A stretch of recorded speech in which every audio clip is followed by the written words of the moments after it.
Bismillahirrahmanirrahim. Alhamdulillahi wassalatu wassalamu ala rasulillahi wa ala alihi wa sahbihi ajma'in. Subhanaka la ilma lana illa ma 'allamtana innaka antal alimul hakim. Pemirsa yang berbahagia, kaum muslimin sepanjang sejarah selalu melahirkan tokoh-tokoh yang dikenang dan disegani oleh lawan maupun kawan. Dan di antara mereka yang telah kita kenal sejak dahulu adalah Salahuddin Al-Ayyubi rahimahullah ta'ala.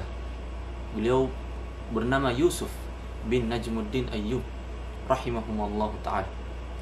Salahuddin Al-Ayyubi, beliau tumbuh dari keluarga mujahidin. Ayah beliau Najmuddin Ayyub adalah orang dekat dari Nuruddin Zanki yang merupakan tokoh mujahidin dari dinasti Zankiyah pada waktu itu. Dan paman beliau Asaduddin Syirkuh juga salah seorang panglima dari dinasti Zankiyah pada waktu itu. Dan setelah mereka berdua telah tiada, maka yang menggantikan posisi mereka adalah Salahuddin Al-Ayyubi. Pada tahun 492 Hijriah, orang-orang Nasrani menyerang Baitul Maqdis dan menjajahnya. Mereka membantai kaum muslimin yang berada di dalamnya, sehingga disebutkan ketika mereka memasukinya dan mereka membantai kaum muslimin sampai-sampai kuda-kuda mereka dibasahi oleh darah-darah kaum muslimin. Dan penjajahan mereka berlangsung selama kurang lebih 91 tahun lamanya. Akan tetapi yang namanya kebatilan maka pasti tidak akan terus-menerus bertahan. Allah pasti akan menghancurkannya. Allah akan mengirimkan orang-orang pilihannya dan tentara-tentara terbaiknya untuk menghancurkan mereka. Tidakkah kita melihat Romawi, Persia yang semuanya takluk di hadapan kaum muslimin? Ketika Salahuddin Al-Ayyubi berhasil merebut kembali Baitul Maqdis setelah peperangan yang begitu lama dengan orang-orang Nasrani, setelah Salahuddin berhasil menguasainya, maka apa yang beliau lakukan terhadap orang-orang Nasrani Eropa yang berada di benteng mereka pada saat itu?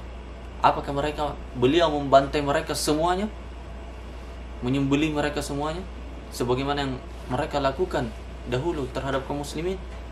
Maka jawabannya adalah tidak. Beliau justru memberikan pilihan kepada mereka untuk membebaskan diri mereka dari tawanan. Cukup dengan membayar 10 dinar per orang, maka mereka bisa membebaskan diri mereka. Sebuah bayaran yang sangat murah untuk ukuran orang-orang sejahat mereka pada saat itu. Yang mana kalau Salahuddin ingin membantai mereka semuanya, bisa saja dia lakukan. Tetapi Salahuddin adalah orang yang dikenal dengan hati yang lembut, orang yang dikenal dengan kebijaksanaannya, dan bukanlah orang yang mudah menumpahkan darah musuhnya tanpa alasan yang dibenarkan.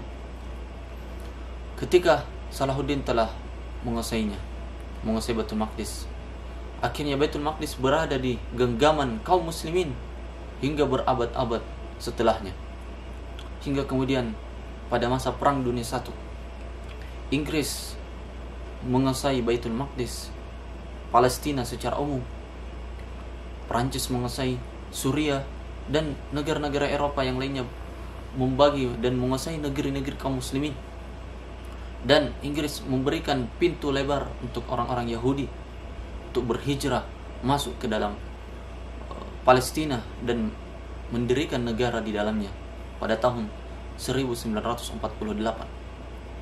Dan ketika Prancis masuk ke Suriah, ke Damaskus, salah seorang jenderal Prancis ketika itu mendatangi kuburan Salahuddin Al-Ayyubi dan menendangnya seraya berkata, "Wahai Salahuddin, lihatlah kami telah kembali."